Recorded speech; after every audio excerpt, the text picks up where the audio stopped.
Hey, what's up, guys? It's Jordan with the Laundromat Resource Podcast. This is show 172, and I am pumped you're here today because today, back on the show, is the hardest working guy in laundromats. He's got to be the hardest working guy in laundromats. Kevin Lumpkin is back. He was on the show a while back, and I had to have him back on because while the method that he utilizes is not for everybody, I think that what Kevin is doing is kind of refreshing in a world that is obsessed with passive income, in an industry where a lot of people are obsessed with passive income. Kevin is taking the exact opposite route, and he is working. He is working hard, and he is trying to build his empire. And he talks about how he's doing it. And he's doing a lot of very unique things in trying to build this empire. So listen, for me, it is inspirational. And I think for a lot of people who are trying to get into this business, maybe, you don't have a lot of money to get in, or maybe you are just desperate to exit a 9-to-5 or whatever. I just think that taking a page out of Kevin's book and getting to work, figuring out ways to solve problems and to create new problems to solve, because he's doing all those things, and it's just awesome to hear. So anyways, today, I know you're going to love this episode with Kevin. Be inspired by his just his work ethic and his creativity. And whether or not his methods are for you, set that aside, unless they are for you, I guess, then copy him and go for it. But try to see kind of the method behind the madness that he's doing. And anyways, I'm super inspired by this. This is an awesome interview. I think you're going to love it too. We're going to jump into it. But first, today's fast lane tip is, did you know that you can book a one-on-one consulting call with myself or one of the consulting team members that we have over there, Andrew Cunningham, Lauren Burkowski, Nick Constantinou? All of those people are available for one-on-one consultation. So if you've got questions on how to get into the business, if you need help analyzing a deal, if you've got a laundromat, maybe it's underperforming, or you're looking to scale your business, feel free to book a call with any of us, any of the times that are available on those calendars. So go check it out over there at laundromatresource.com/coaching. And that link and all the other links will be in the show notes, as always, at laundromatresource.com/show 172. All right. With that said, let's get into this craziness with Kevin Lumpkin. We're going to have a really good time, learn a lot of stuff. One thing that I want to point out is at the very end of this interview, I asked him, because he owns laundromats all over the place, and I asked him for advice on managing laundromats remotely, because I get asked that question a lot, and he gives us a pretty good 7 steps on what you need to do to manage remotely. So that is one highlight to look forward to of many, but let's jump into it right now with Kevin. We are back with the hardest working podcast guest that has ever been on this show. What's up, Kevin? How you doing, man? Hey, what's going on, Jordan? How you doing today? I'm doing awesome. Thank you for coming back on and giving us a little update. After your episode, a lot of people were like, man, this guy is hustling like crazy. Yeah. And I thought it'd be fun to get you back on here and just see what you've been working on and what you've been doing. So let's do that. But first of all, just real quick, for anybody who missed your first episode, give us a quick little rundown of you and who you are, and then we'll jump into talking about your laundromat. All right. Yeah, my name's Kevin Lumpkin. I live in Cleveland, Ohio, and I've been in the laundromat industry for about a year now. I'm married. Been married for 10 years. Have 2 daughters, and I'm just a businessman. I just love business. So, and I love laundromats. I'm not gonna lie. I love laundromats. Laundromats are fun. When they're not. When they're fun.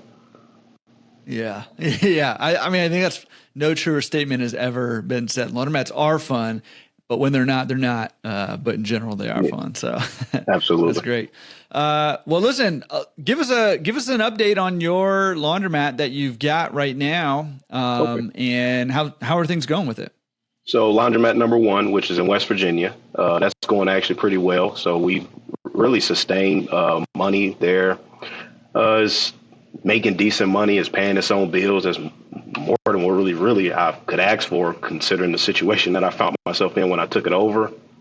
Upgrading the equipment like always, trying to find the best mix of equipment, just trying to add things for the community.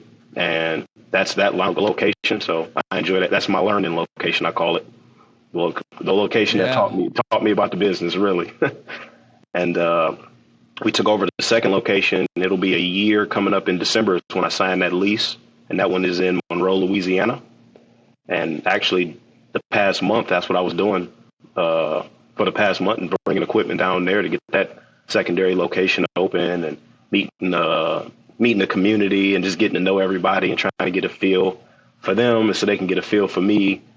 But I'm really excited about location number 2. I'm really excited about that just because of population size. Yeah. That one's not open yet? No, that was not open yet. Nope.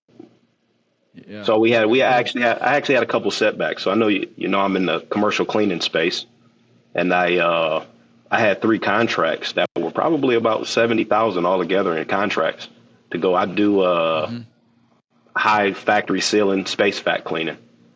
And we go in there and we rid all the dirt out of the tops of ceilings in large factories. And I had a lot of that set up for the beginning of this year. And all of that money that I was going to make doing that was going to pay for all the equipment I needed down there. And the companies that I had, they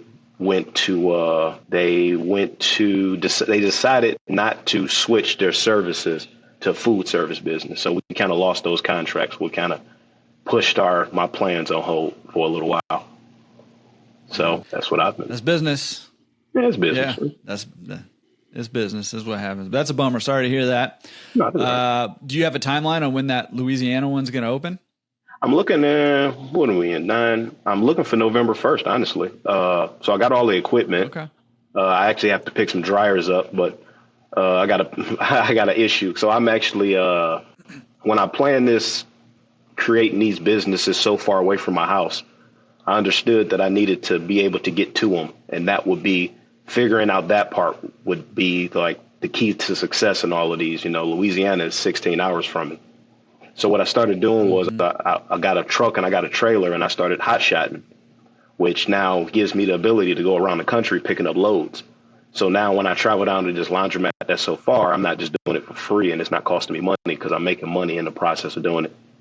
So yeah, explain what hotshotting is real quick. So hotshotting is when you take your F-250, Chevy 250, 350 or 450, you connect 30-foot, 40-foot gooseneck trailer onto it, and you go pick up freight from different companies and you drop it off at another location. They call them like hot loads. This needs to go from here to here. So I started doing that in order to be able to get to these locations and in order to learn the United States a little bit more as far as just demographics of people. You know, so far, I think I've been doing it for about 3 or 4 months, and I've been to about 30 states in those 3 or 4 months. So, you know, been around trying to see like, hey, this is getting me into communities to get to my ultimate goal, which is laundromat ownership, you know. So all of it is a means to an end to own multiple laundromats. Yeah. What I love about that, you know, obviously like, you know, a lot of people are going to hear that and be like, oh, dude, there's no way I would ever do that. But what I love about that is the hot shotting thing, right? But what I love about that is like, you're like, okay, I have this problem. How can I solve it in a way that pays me to solve it? Right? Yeah, absolutely. Like, that's what I loved about our last episode too, is like, you were just figuring stuff out as you went and you're just like, I'm just going to make it happen. I think you were talking about picking up equipment forever away from your other one and then driving it all the way back there last time. And where are these dryers at that you got to go pick up? Are they close to your laundromat? Absolutely not. So I found a great deal on some dryers. They're in New Jersey. Right, here's my issue. I got a problem. So I have to get 23 dryers from New Jersey to Louisiana. Right now, thank God I got friends who have. Ohio. I'm in Ohio. So thank God I have friends who have semi trucks and things like that. So here's my dilemma. The guy who's selling me the dryers can't disconnect them for a certain time. I still have to work in Ohio and take care of business. So I can't just stop my life when he's ready. And at the same time, I have to get them from New Jersey to Louisiana. My trailer is rated for 14,000 pounds. So that roughly means that my trailer weighs 7,000 and I can put another 8,000 on top of that. So that's about 11 dryers. So I need to pick up 23 of them. So if I pick up those 11, am I going to go from New Jersey all the way to Louisiana and then back all the way to New Jersey again to then pick up the rest? So you see, I've been trying to figure this out, and it's been bugging my mind. So I think what I might do is I might call a buddy of mine, tell him to come with me, rent a Penske truck, do half and half, and then we drive him straight down to Louisiana. That's what I was thinking. I'm gonna throw an idea out there for you. Why don't you start an air freight company where you buy some air freight airplanes and you fly stuff around for people, and then you just have an air freight airplane. Right. I'm just saying. I don't know. Yeah. Like, Absolutely. I mean, I got to figure it out, but it's been wrangling my mind lately. So what I was actually thinking about doing was taking some of those dryers down to Louisiana first. I mean, West Virginia first, because West Virginia and basically New Jersey, New York is not that far from each other. And then now my own trailer and truck can now get me down to Louisiana. So yeah, that's kind of where I'm at. Yeah. Well, yeah, it's interesting. I love it. Like on the one hand, you're creating problems, and then on the other hand, you're making them, you're solving them, right? It's like, okay, I'm going to buy equipment in New Jersey, and then I'm going to figure out how to get them to Louisiana, which is where they need to be. And you're like, okay, I'm going to create this problem. And then I just believe in myself that I'm going to be able to solve this problem somehow, and you get to work at it. So I love that. I just went and purchased 20 40-pound machine. So it was a guy who was closing his laundromat in Dallas, Texas.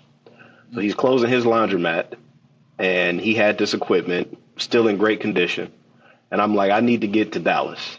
He's like, hey, man, you think you could be here by Saturday? And I'm like, today's Sunday. Can I get there by Saturday? I said, I'm going to be there.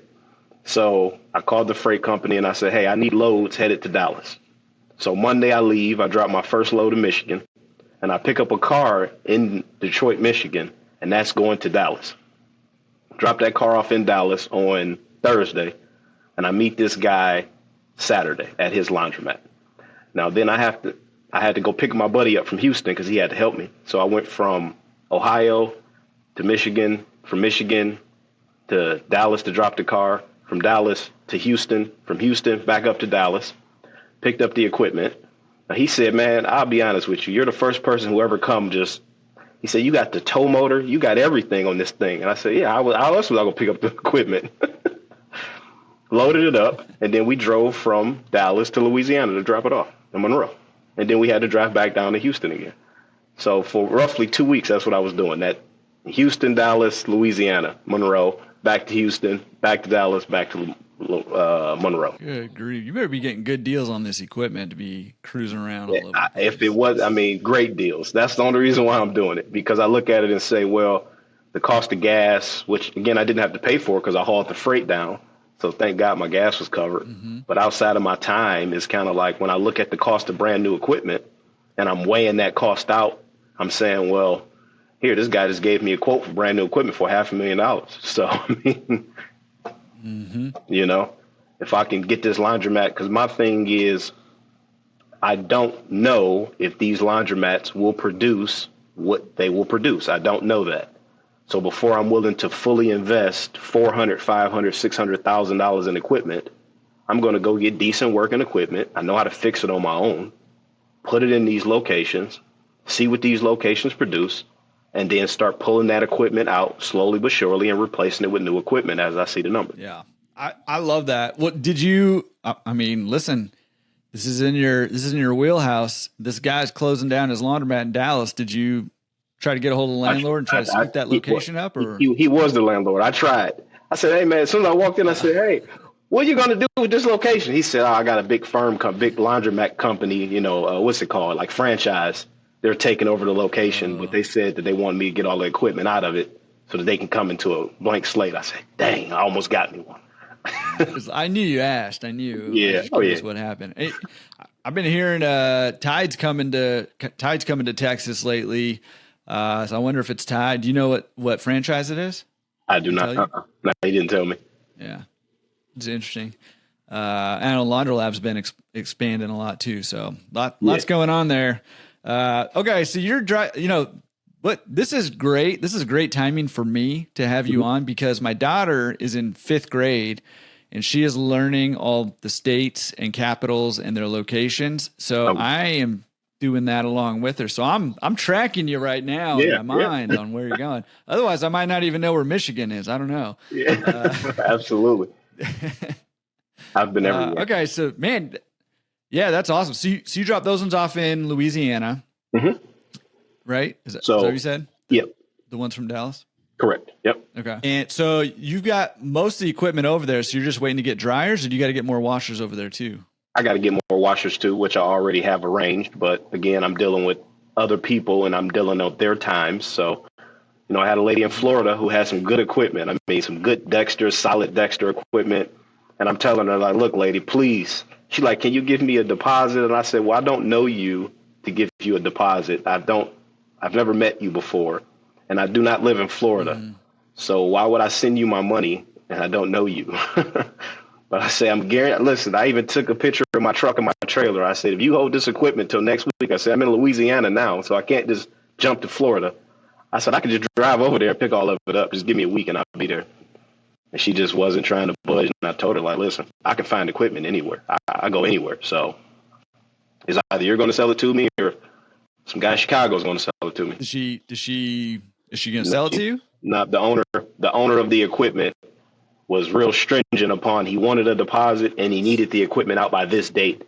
And I'm like, there's no way that I can get to you by that date. It's just not possible. I told her, so if the date that I had arranged that I could come, I said, if you still had that equipment on this date, then I'm on my way. If you don't, then, hey, my loss, I'll move on. Yeah. Listen, I've got to fly to Louisiana when we get this thing open and check it out. I mean, you got equipment from Dallas, from New Jersey, from Florida, from who knows where. I could see you, flying to Europe to grab some equipment or something over there. I don't know. If I could, I would. Cargo freight airline company that you're building now. Right. Dude, this is wild to me. This is awesome. And like I said, I love like you're just kind of jumping in and going for it, right? Taking the action. You're sort of you're the polar opposite of, I think, a lot of people who are like, I'm apprehensive about jumping in. I, feel like I need to learn more, and that never ends for a lot of people. And for you, you're just like, I don't know. There's equipment that's a pretty good deal in New Jersey. I know it needs to get to Louisiana. I don't know how to do it, but I'm just going to buy the equipment, and I know I can get it there. I'm just not sure how yet. Right. But I'm going for it, right? Like, you're the exact opposite. And I mean, I said this last time, like, I think that action first mentality is, I think there's something to be said to it. I think some people will be like, dude, it feels reckless or whatever. But listen, man, you're never going to get anywhere without taking the steps. And, I love that. I love the action first mentality. I love it. I would say if I was using other people's money, I probably wouldn't be this reckless. I'll probably be a little bit more cautious in the process. But because it's mine and I work very hard for it and other endeavors, and in reality, for me, the laundromat is the end goal 100%.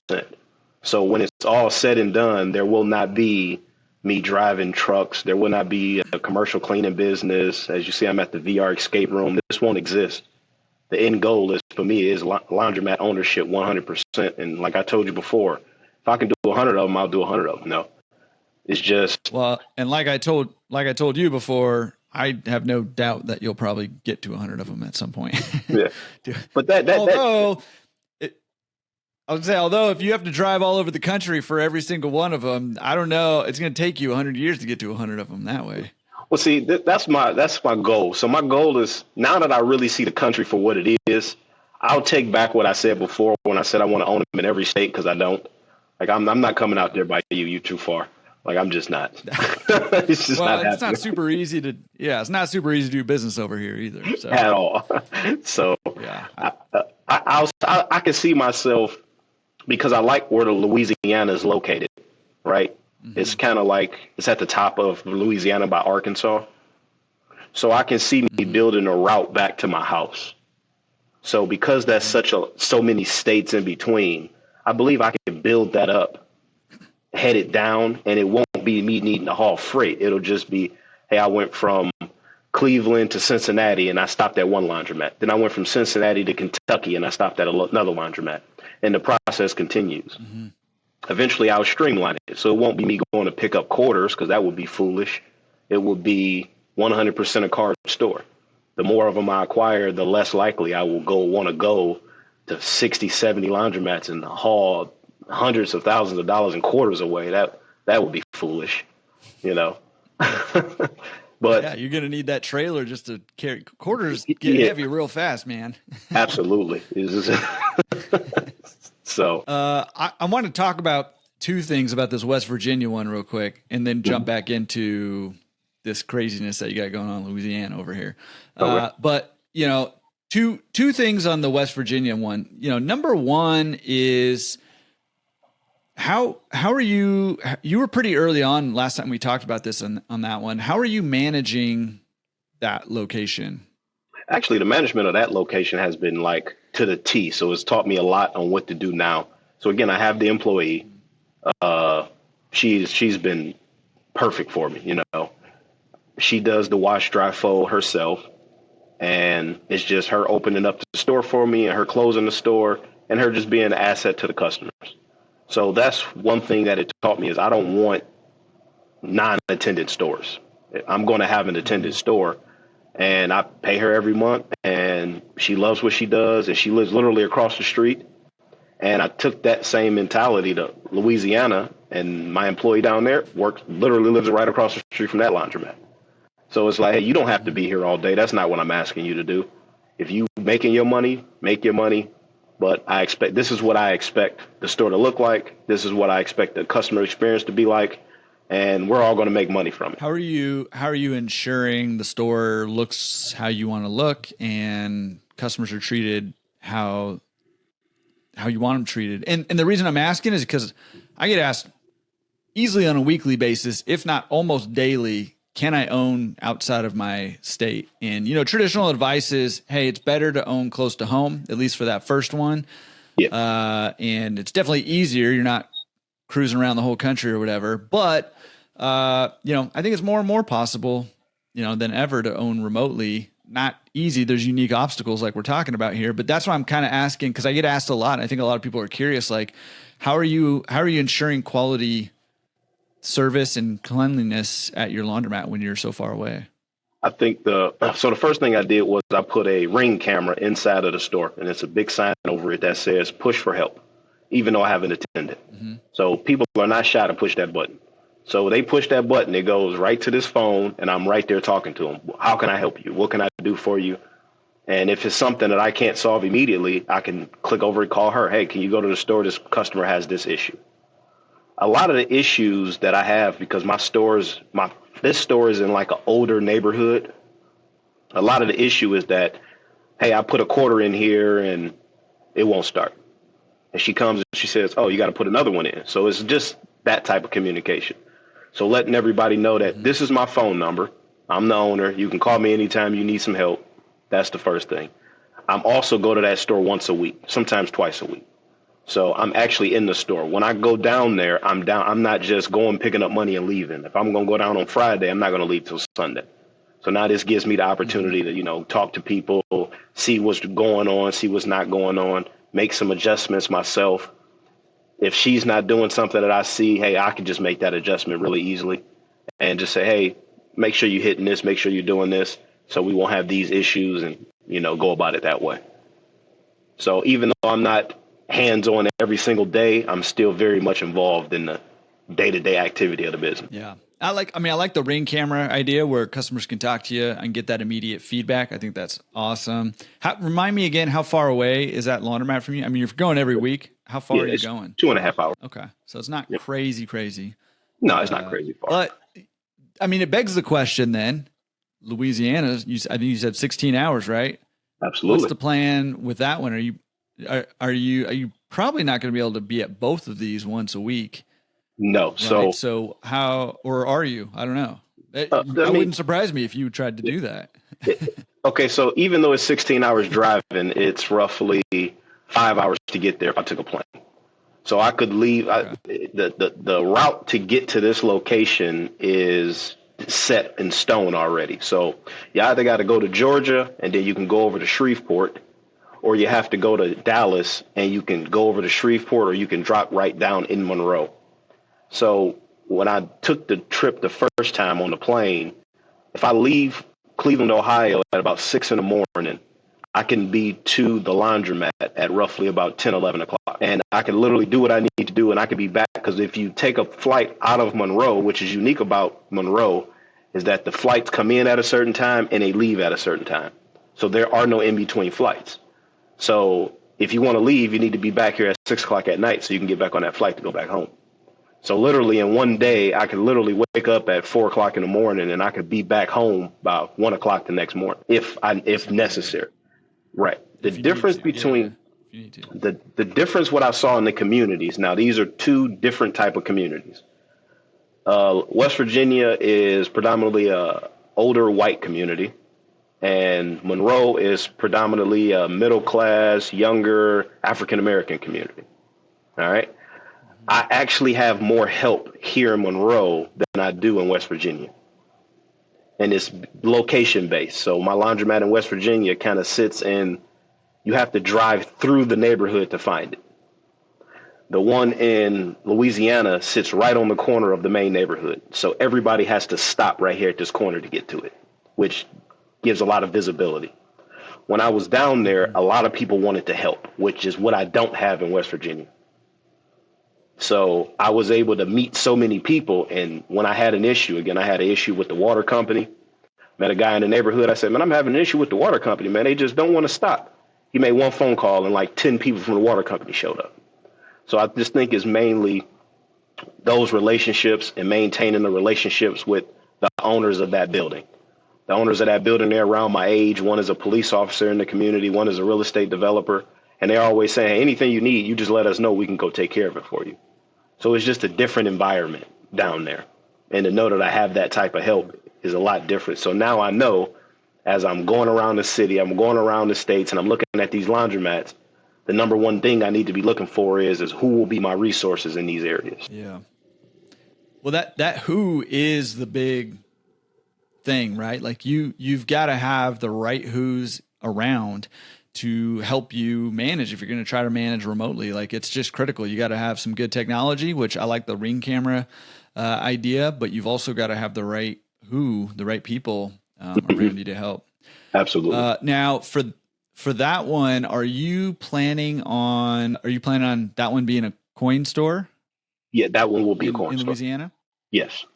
So are you going to have somebody helping you collect, or what's the game plan for that? So that's one of the reasons why I started hauling. So that'll be my job to collect, and it'll be me doing my job on top of me already doing what I'm already doing. So I'm on the road 3 weeks out of a month. I'm out on the road. So at any time when it says, hey, one thing about the machine that's down in Louisiana compared to West Virginia is when it gets low, it lets me know on my phone. So now I have those systems in place to say, hey, your machine's getting low, you might want to head down here. So now it's like, okay, I make a phone call. Hey, I need to go to Louisiana. Get me freight headed to Louisiana. So again, I'm not losing anything to go here because I might be in Georgia at the time. Well, okay, I'm just going to take a freight over Louisiana, do all what I have to do here, make sure everything's fine, pick up a freight out of Monroe and head to another part of the country. So it's just incorporating what I already got going on with what I'm trying to do. Yeah.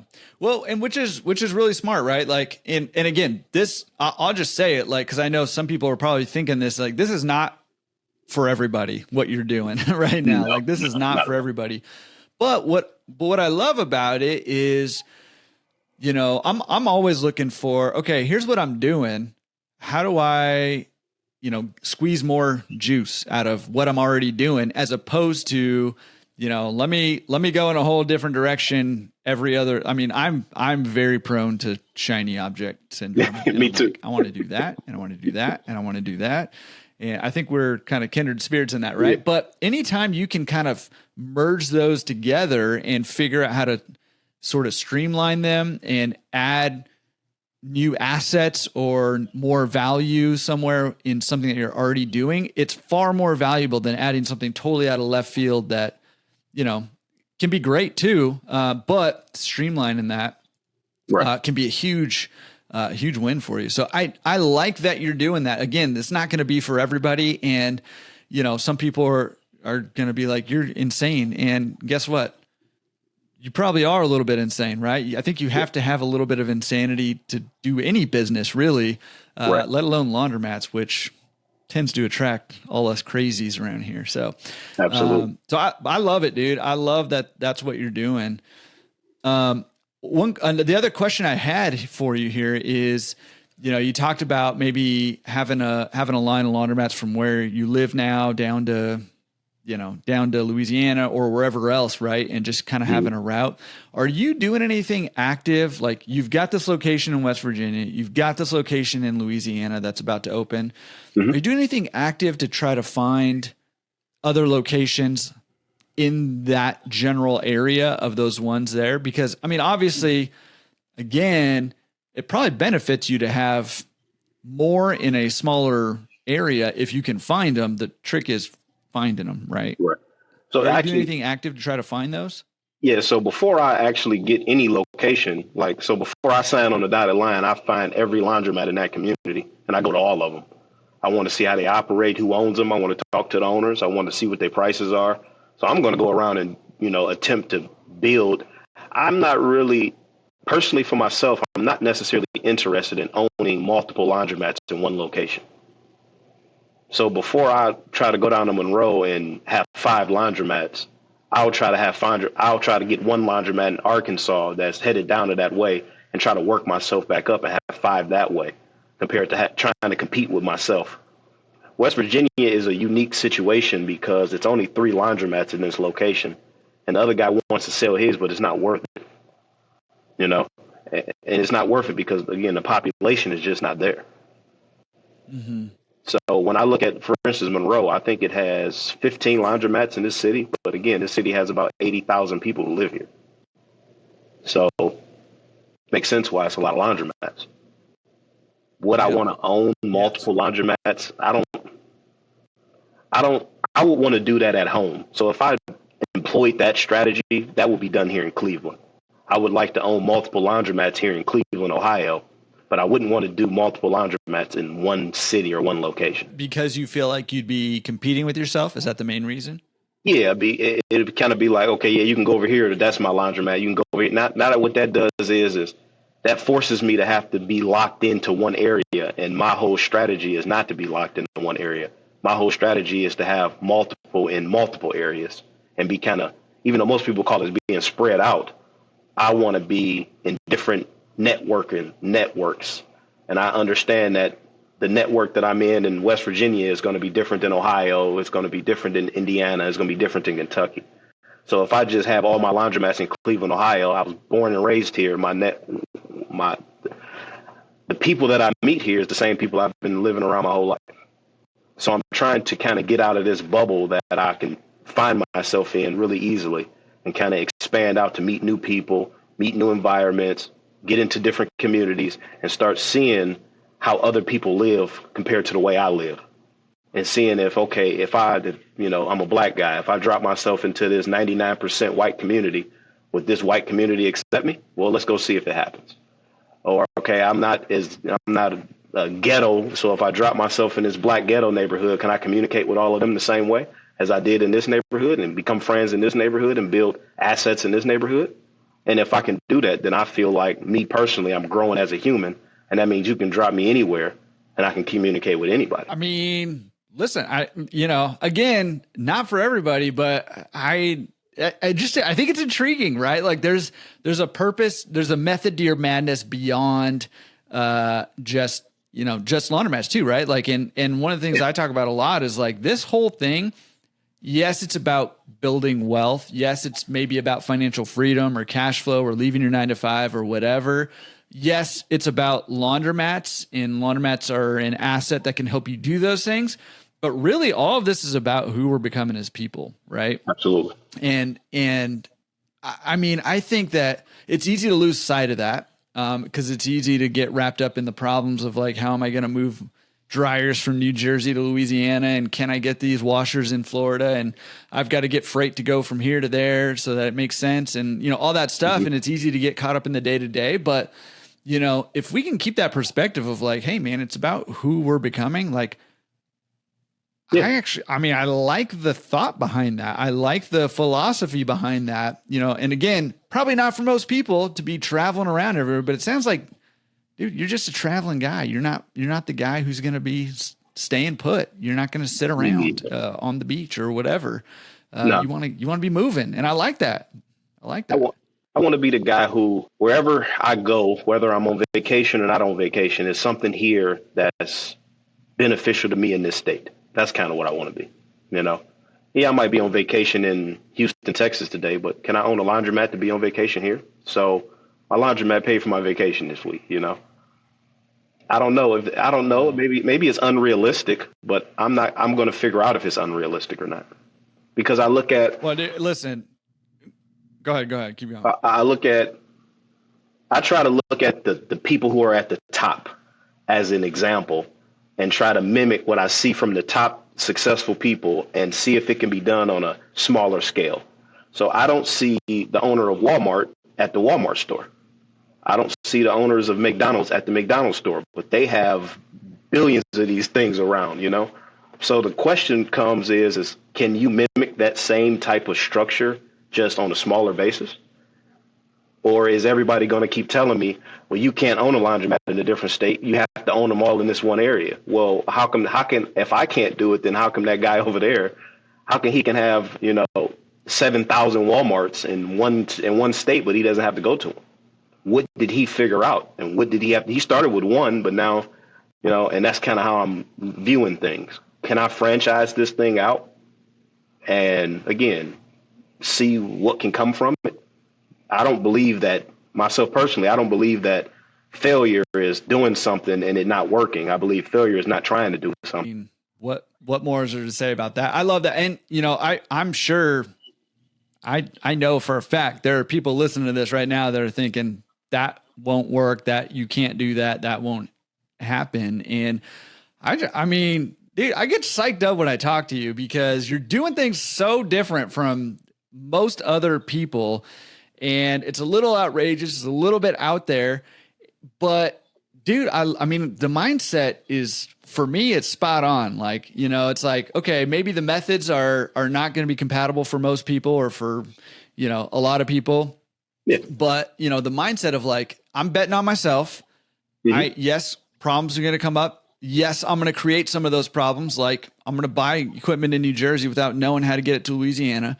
But I believe in myself that I'm going to figure it out. And if I can't figure it out, then I've gained still because I've learned something. Like, I think that is, I think it's admirable. Like, I think it's awesome mindset to have. And, you know, the methodology is almost secondary to me, you know, and I am curious that, I mean, part of the reason I had you back on is because I wanted to hear how things were going with your methodology and all of that.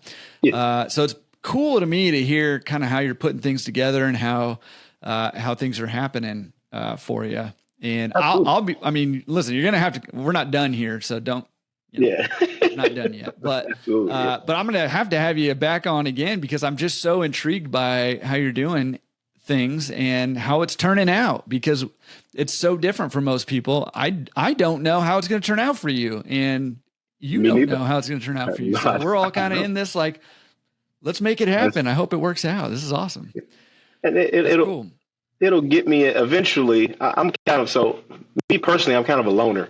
So this is kind of like a loner thing. So trying to get out of that loner box that, hey, I could do it all by myself box, trying to get away from that and incorporate myself into more circles of people, more people who are in the laundromat industry, meeting more people, getting out, because I know what I'm capable of and I'm just going to go do it regardless. But that's not always a recipe for success, you know, and especially when I'm not going to lie to you, I was 100% shocked when I went down to that laundromat number 2. Again, I went down there in December last year. I signed the lease last year and I haven't been back since. And this was last month was the first month I've been back. And to see the community rally around it and come in and say, man, this is needed. And even have somebody who lives in another part of the city say, man, thank God, when I was talking to the people of the water company, they're like, man, thank God somebody, like, you are a blessing and you don't even know it, that you came all the way from Ohio to put a laundromat for us down here. You're doing more than what even you know. And that just was like, okay, yeah, I'm on the right path. Just stay this course. Just do it. Don't bitch about it. Don't, yeah, some money. Yeah, you lose money. Yeah, you can't sleep. But, hey, that's the part of the process. Don't enjoy it, because if all the money starts flowing in and you become rich, then you're going to sit back and say, well, look at all that work I put in. So, you got in life, you got to take the good with the bad, regardless. Yeah. I mean, you're right, dude. I mean, it is the good and the bad. And, when you're trying to do something different than other people, there's good and bad that's going to come out of it. And there are people that are going to have opinions on it. And, you're kind of saying it doesn't matter to me. Like, I'm going to do it anyways. Yeah, but man. I was vibing with your, like, kind of being the lone wolf type thing. I've traditionally, I grew up sort of being a DIYer kind of guy, like do it yourself, lone wolf type deal too. And I've come full circle over here, and I'm not half circle. I've come half circle, and I'm on board, man. I think that, one thing that I say is we go farther, faster when we're working together, right? When there's other people involved, you can go a long ways on your own. But you can only go so far, and you can only go so fast when you're doing everything on your own, there. And so, but with that said too, like sometimes you got to do stuff. You got to use the resources you got, right? If you've got some time and you've got the ability to drive a route, where it makes it easy for you to move equipment or pick up locations, other places, right? Like, doing it yourself, there's nothing wrong with doing things yourself at all. But as you grow, you need, like, going back to, like, it becomes about who we are becoming, right? Like, we have to evolve as we go. And, eventually you're going to have so many locations in so many different places that you're not going to be able to go to all of them every single week. And you're going to have to evolve and grow and, give over more responsibility or adapt new technology or both or whatever. So, I just think it's intriguing, man. I think what you're doing is interesting. I want to talk about, before we hit record, you were kind of telling me about some other deals that you've been sort of working on or trying to lock down and some struggles you were having, but can you talk to us about any of these other deals that you've been, trying to lock down around the country? Yeah, so I'll start with the one in New York. So a guy had posted that he had a laundromat that he was trying to rent out. And, I contacted him. I had contacted him on Friday. I told him, hey, I could be out there Saturday. Me and my wife got in the car. We drove there. And if I'm being 100% honest, when I walked through the doors of that laundromat, man, it just got a warm, fuzzy feeling inside. I was so excited. I said, oh, here we go. Here's another one, I hit the nail on the head.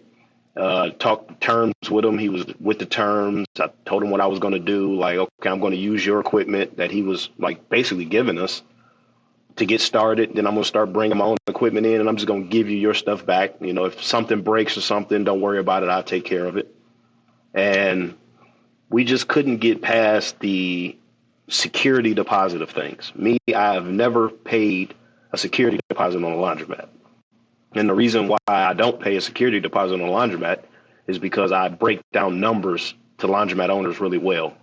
So it's easy for me to say, well, I'm going to pay you $2,000 a month. That's $24,000 a year, and I'm going to sign a 25-year contract with you. For you, that's a $700,000-$800,000 deal that I'm going to put in your pocket and your family's pocket for the next 20-25 years of your life and of my life if this is successful. For me to do that for you, this is what I need in return. I need you to say, don't worry about that security deposit because it means nothing compared to the size of the deal. And I also need some free rent because I don't live here. So there's no way that I could just come here and poof, the doors are magically open and everything's perfect. I have to meet people. I have to go around and look at other laundromats to see what they're charging. I kind of got to get a pulse on this community because I don't live here. And to try to do that day one and pay you rent is almost impossible. Most laundromat owners they'll hear that and be like, okay, let's do the deal. This guy, he was kind of new in the game and he just wasn't trying to close that deal. Even though it hurt. I'm stubborn, very stubborn guy. And I was like, you know what? I was thinking, F this guy. I'm not going to give him my money. But the more I thought about it, the more I really wanted that laundromat. And I started calling him back and was like, hey, man, we can work. We can figure something out. And it was just wasn't going. It wasn't happening. So it was like, I have kind of like a saying in my head, I'm not going to force you to take my money from me. That's kind of thing. Like if I go to a restaurant and the food's not good or don't provide me good service, I'm not going to force you to take my money, So you just walk away from that deal, and just because in my mind, I understand one thing. I can find deals when it comes to laundromats fairly easy because I'm always looking for them. So they always just pop up randomly. That's the problem I was having at that location. Then I'm running into landlords who believe that they have an asset in a laundromat that they've never actually operated the laundromat. So it's confusing. Like you've never been a laundromat owner. You have a building that's a laundromat that's not open, but you're trying to sell me the space. So in my mind, I'm thinking, why are you trying to sell me a space for me then to turn around and pay you rent? Why would I do that? If I'm going to go give you $50,000 for an empty building or $50,000 for old equipment, I might as well take my 50 and go try to find a working laundromat then. Now, a laundromat that's operating already and use that as a down payment to secure that. If I'm going to give you that for one that I have to still turn around and do all the work in. So that's kind of been my struggles in dealing with these laundromat owners. But one thing I do personally is I just put them on a list. And I keep them close. And every 3-4 months, I just throw them a text message. Hey, I see you got that laundromat still over there. And then I won't say nothing else. Hey, if you would have worked out a deal with me, you would be getting rent by now. But you didn't. And I see it's still there. Yeah, it's still here. I say, try to tell you, man, there's not a lot of people who's going around doing what I'm doing. Like most people want a laundromat in the community they live in. So that's what you're waiting for. You're waiting for that guy who lives where you live to say, today I want to be a laundromat owner. So while you're waiting for him, I'm going to go find other ones and I'm going to circle back to you and say, you ready to do that deal yet? In the meantime, I'll get what comes to me. Yeah. Yeah. Well, and it's interesting. The reason I want to talk about it is because dealing with landlords has been interesting lately, especially kind of post-COVID and with inflation kind of going crazy a little bit, interest rates going up, and commercial lending has been, there's a lot of commercial loans that have been in trouble or will be in trouble. And so landlords have been a little more skittish, a little more difficult, I think, to work with in a lot of, not always, but in a lot of cases. And so it's just interesting to hear about some of the struggles that you're having because you're looking at different parts of the country too. So it's just kind of interesting to hear that perspective there from you. Any from these two, in the one in New York and the one in Indiana, any takeaways from those interactions? But real quick, I want to say one thing. Sorry. Mm-hmm. You think about that while I'm going on and on over here for a second. But one thing I like about what you're doing, and again, people will have different opinions and different perspectives on this. And to me, it's less about the details and more about the principles. I like that you have a defined criteria in your mind about what you need to make your model work. And again, the details I'm not really kind of hitting on right now, but I like that you have a criteria that you're, for you mentioned a few things like, for example, I don't want to pay a security deposit. For example, I want some free rent time so I can get myself set up, and having that criteria and sticking to it. Right. Now, maybe there's a way to make a deal work where things can shuffle around or whatever, but I in concept, I like that you've got a defined criteria for yourself, and that you're saying, hey, this is my buy box. This is what I'm looking for in a laundromat deal, in a laundromat location. And if I don't get it, it's outside of my buy box. So I'm going to move on. And again, betting on yourself, I have the confidence I'm going to be able to find another deal. And for you, one of the benefits to you is that deal could be anywhere except California, apparently, which is a great place to vacation. So yeah, absolutely. I don't know. Maybe you do want to get one over here. I was looking. I don't know. Just saying. I was looking. But I don't know. I don't know. You guys are rough over there. Yeah, it's a little rough over here. It's a little rough doing business these parts. Absolutely. Okay, so anyways, going back to my original question when I asked it and then interrupted you promptly. No, sorry. Apologies. Any takeaways or any lessons that you're taking away from these interactions with these landlords at all?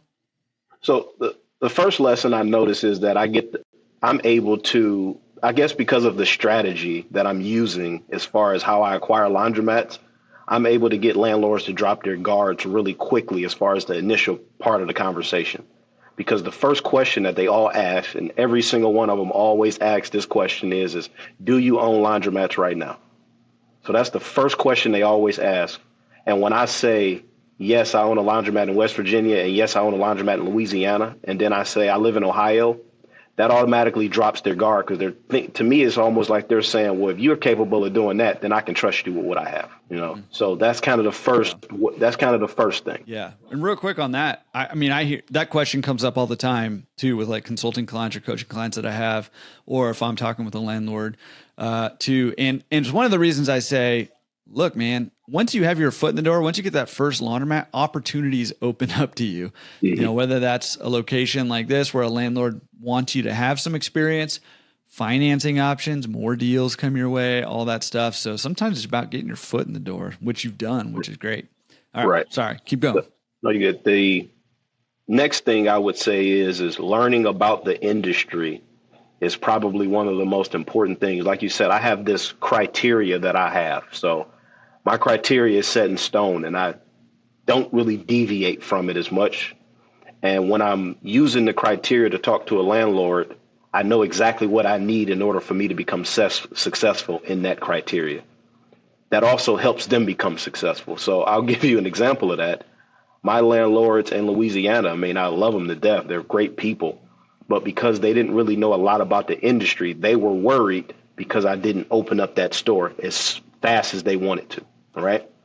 And they were continued to worry, well, if he doesn't open, how is he going to pay his rent? If he doesn't open, how is he going to pay his rent?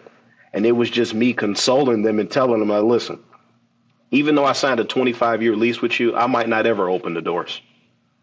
That's a possibility. I don't know.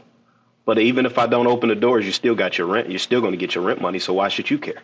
And getting them just to lower their guard to say, okay, so after the 6-month rent abatement ran out and they started getting their rent on time, it was like, oh, well, this guy's a man of his word. Yeah, because I'm not on a particular time frame.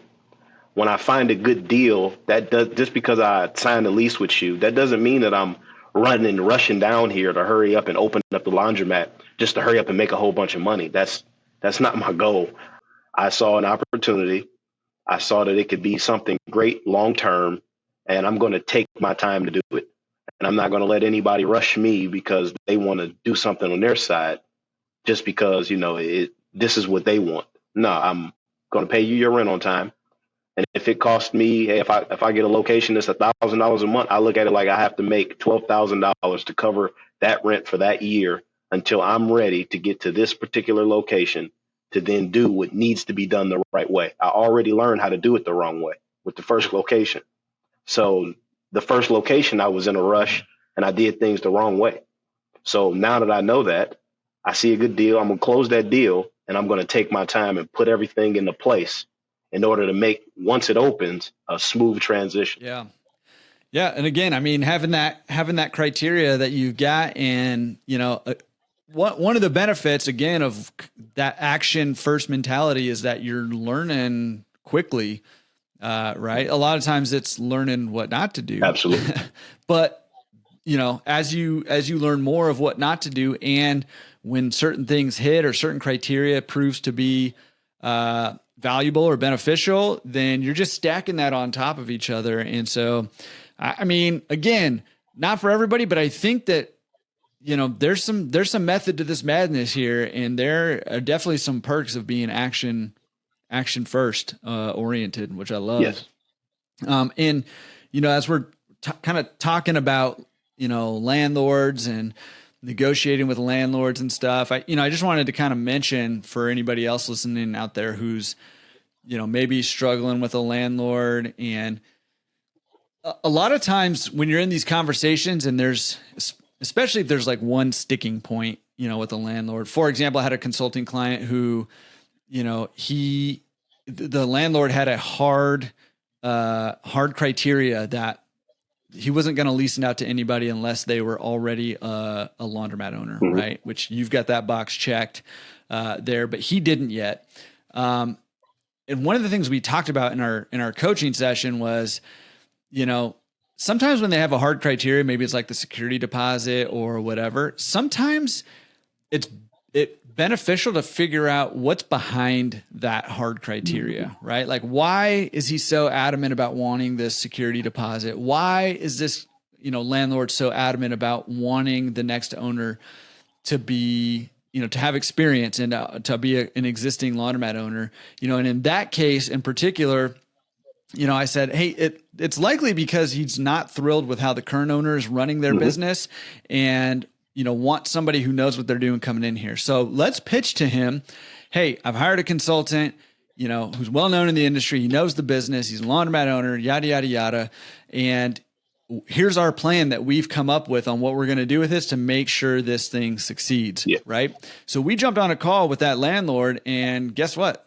The landlord didn't even bat an eye. It was like it was never even a criteria. He's, it was like, great, that's fine. That sounds great. Right. And so sometimes trying to figure out like what's behind this hard criteria or this, this rent raise or whatever it is, right? Trying to figure out what's behind it and then figuring out ways to solve their problem or alleviate their anxiety or take away their problems or whatever it is that's going on there. And sometimes it's less about the thing that they have the hard line on and more about the thing behind the thing, right? So I just want to kind of say that because, right now is a trickier time dealing with landlords for a lot of people. And so whatever tools we can kind of, Kevin and I can sort of combine on to put in your tool belt could be, hopefully helpful for you in landing that deal. Whatever. That's like the landlord the location I found to Indiana.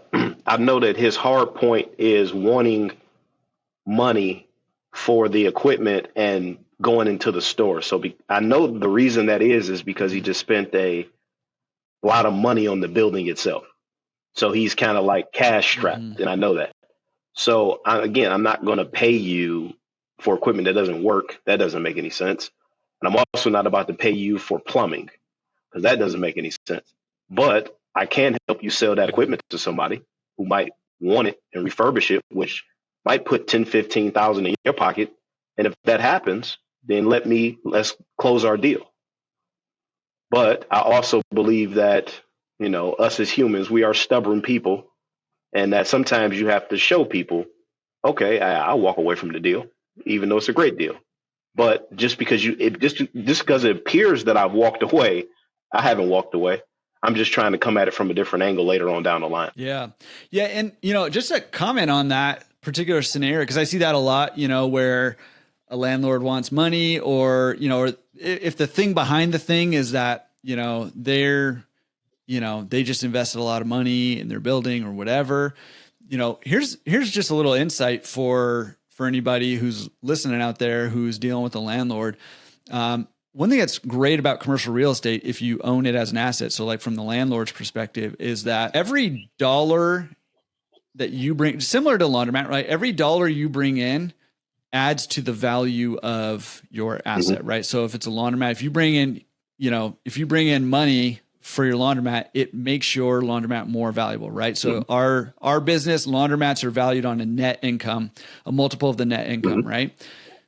Commercial real estate is valued similarly. However, whereas for us, say $1 of net income is worth about $5 at a 5 times multiple. It's worth about $5, $4 or $5 of equity in our business, which is great.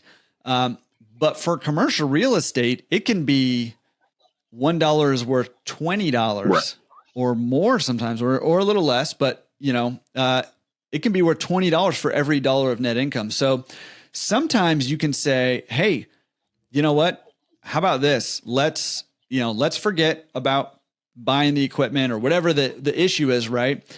And let's raise rent by, $50, right? And you're like, well, $50, why is the landlord going to care about that? Well, guess what? Your rent really probably is not impacting the landlord's life all that much, right? It's a relatively small amount. It's $1,000, $2,000, $3,000, probably not impacting their life all that much. That $50,000 or that $50 extra a month is not impacting their life all that much. It's probably not going to impact you all that much as a business owner. However, that $50 every single month, what's that, like $3,000?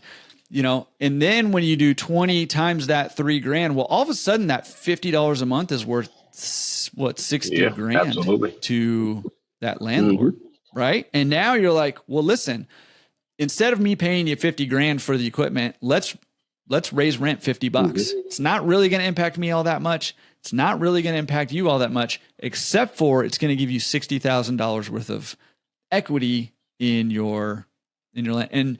And now you're starting to speak the landlord's language, because that's what they're doing. And what they usually do is they build equity and then they pull out money out of it through a loan, a cash out refinance, or a line of credit or something like that. And they go buy more assets, or they use that money to live off of and let you pay for their lifestyle. Right. So that's a tool to put in your tool belt when you're talking with landlords and you're coming up on this, impasse where they want money or whatever the case is. If you can determine that the thing behind the thing is, I'm a little bit cash strapped because I just spent a lot of money on this business, or on this property. Well, maybe you can help them out with that at relatively little cost to you and a big upside for them. That's why I had told you before you hit the recording, was one strategy I used is to say, well, hey, if I'm signing this long-term contract, that's money, that's paper. You can take that to the bank. It's worth something, Yeah. Yeah. And that's, you were saying, again, cause not everybody was there before he record, but you were saying basically like, hey, I'm going to be here 20, 25 years. That's like what, $700,000, $800,000 I'm going to be paying you over this amount of time, which is compelling in and of itself. But also you can say, it's going to improve the value of your property by, X amount of dollars too. So now they're kind of benefiting both ways, absolutely. Right? And cash flow and equity there. So I think that's good, man. But again, it's tricky right now with some landlords doing things and negotiating good deals there. All right. So what's on tap for you, man? What direction are you heading now? I know you're trying to get this Louisiana one open, hopefully in November. Fingers crossed for you. And we're pulling for you over there for that. What else is on the horizon for you? What else is on tap? Honestly, that's about it. My main focus right now is getting that second store open. So I haven't really even been making a lot of calls to other stores that I got on my radar. I haven't even made the calls because I just want to hone in and focus on store number 2. Like right now it's time for store number 2. Store number 1 is doing what I needed to do. If I need my wife to go do something, she's capable of doing it now because she understands the store. And it's just, let's get number 2 open. And we're going to put it all together, figure it all out, get it going. And then once it's where I know it needs to be, then I'll now change my focus to store number 3. But until then, it'll just be getting equipment and maintaining what I got going on right now, not trying to overload it unless the deal is just that crazy and I have to hurry up and go out and grab it, then I'll do it. But if not, then I'm not going to overload myself. Because again, I'm identifying about 4 or 5 of them that I've identified. I've spoken to the landlords of those places, but when I'm talking to them, I'm telling them, hey, I'm going to give you a call back middle of 2025, end of 2025 to see if we can work out a deal. And that's another thing I've learned how to do now is to say, hey, don't be so in a rush to grab them. Take your time, work the program, work the plan, and know that it's going to work if you do it this way, and don't be in a rush to do it all, because again, all this is being funded by me only. So don't overwork yourself in the process of doing this. Again, me personally, I like laundromats because it brings out so much different things that you have to work on to get it all to come together for a clearer picture. It's one business that is very unique, even though people call it simple. It might be simple on the outside the way we look at it, but it's not simple on the inside putting it all together. It's a lot of moving parts. Mm-hmm. And just telling myself, just be patient, just enjoy the process, be patient, and do it the right way.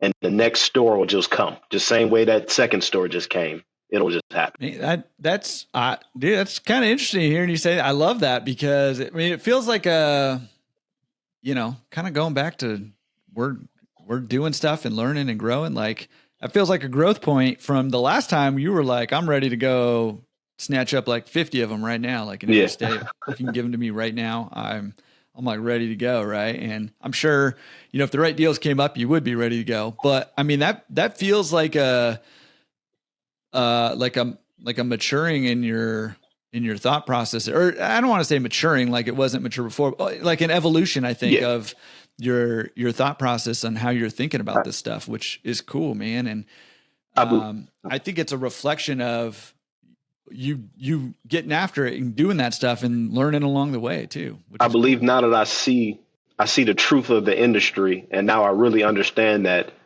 At first, I used to look at it from a perspective of if I don't hurry up and go get it, it won't be there for me later. So that was my thought process before, not really being that involved in the industry. Now that I know, because I'm looking at a laundromat that's been sitting there 2.5 years and it's still sitting there, like, wait a minute, why do I have to be in such a rush now? Obviously, it's not a lot of people who wants to go into this industry as YouTube and everybody's making it seem. So let me slow down and understand that opportunity is still going to be there. Let me not overwork myself to go get an opportunity that may still be sitting there 1.5 years from now. And I could have just waited, got location number 2 to its max, got location number 1 to its max, and maybe location 1 and 2 will pay for 3 instead of me having always have to go out and work to pay for 3,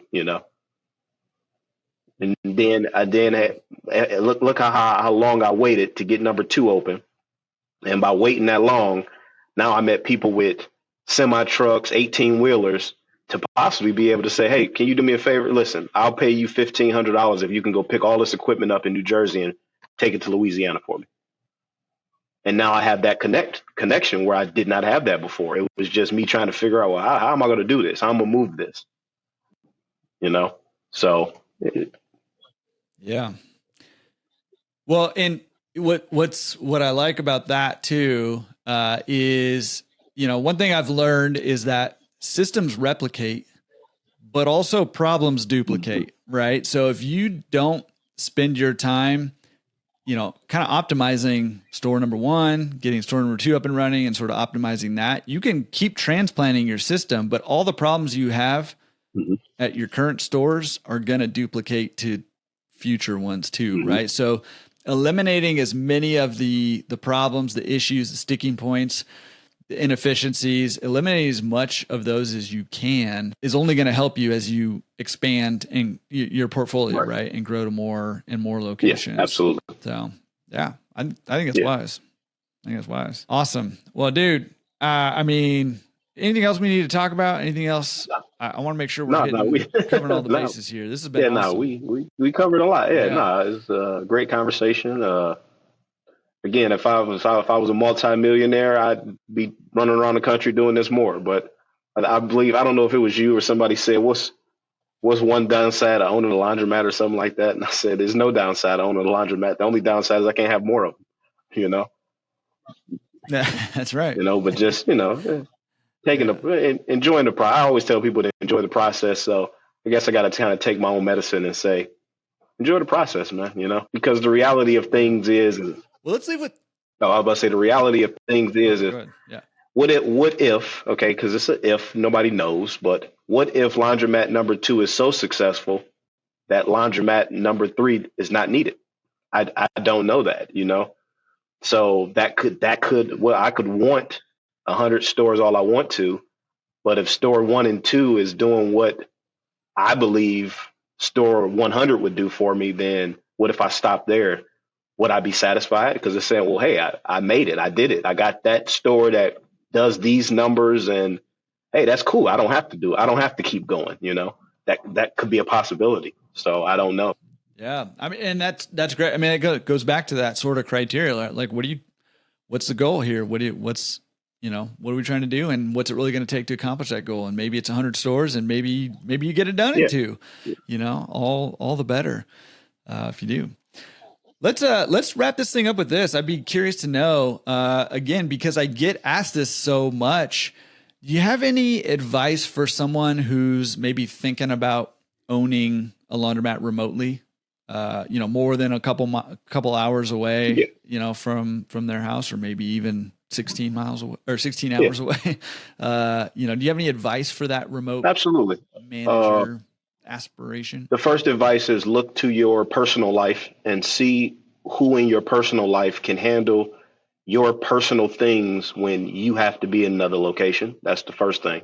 So if you have a spouse, brother, sister, mother, cousin, analyze how they can help you, because without my wife, this is not possible for me to do. I can call her again. I own multiple companies, so I run a lot of companies. And sometimes I have to call on her. Hey, I need you to go do this. And I'm in a whole different part of the country. So if you don't have that support system, then I would not advise you to do what I'm doing. If you don't have the ability to make a lot of money really quickly, which I do, and I'm talking about when you need $15,000, $20,000, can you go out and make it tomorrow? If you don't have that ability, stay home and look close. If I could honestly tell the truth, it's easier to have one great store than 10 mediocre stores. So just keep that in mind. It's probably better to have just one solid, great store that's doing the numbers you want it to do. Find that number you want to hit. I mean, that's basically how much money every month do you want? And when you find that number in yourself, then be content with that number and just strive for that number. And I guarantee you can probably get it out of what you have. Systems. You need to be able to see every square inch of your store. You need to be able to communicate through speaker in every square inch of your store. You need to be able to control the locks, the doors, and everything from your cell phone. You need to have control over the internet at that store. You need to be able to create systems that work together to give you the full picture. Example of that is the other day, somebody was walking around my store. Again, that's Monroe, Louisiana. It's 4:00 in the morning. They're just walking around my store. I don't know who these people are. My store's not open. My phone's letting me know this. And within moments, I'm on the phone with the police. Hey, I got some people walking around my store. They're there quick, fast, in a hurry, checking on these people. Hey, why are you here? What are you doing? So you need to have a relationship with city council. You need to have a relationship with law enforcement.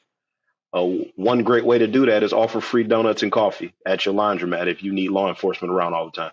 Give them something free, they'll be there. So if you're going to do this remote thing, the number one thing I would say is you need relationships with people. You have to be people, because you need people to help you accomplish this. Without people, this is not, I'm just being 100% real. This is not possible, and don't be naive machines are going to break. Things are going to happen. Set the plan, be prepared to take the loss. As a matter of fact, not even be prepared. Let me restate that. Be happy to take the loss. So when the loss comes, you better smile just as fast as when the money comes. If you're going to choose to be remote and you're going to choose to do this in different states, just as fast as somebody calls you and say, hey, man, 5 machines went down, you better smile. Man, I'm happy, man. I'm on my way to fix them. Just as fast as when they call you and say all the money is filling up in the machines. Because if you get the wrong mindset that, I got to go back down here. I got to do this. You're not going to make it. It's just going to become a pain and a pain and a pain and a pain. And you're going to be trying to figure out how to get out of it instead of how to fix the problem and solve the problems that you have. Listen, that was like mic drop right there.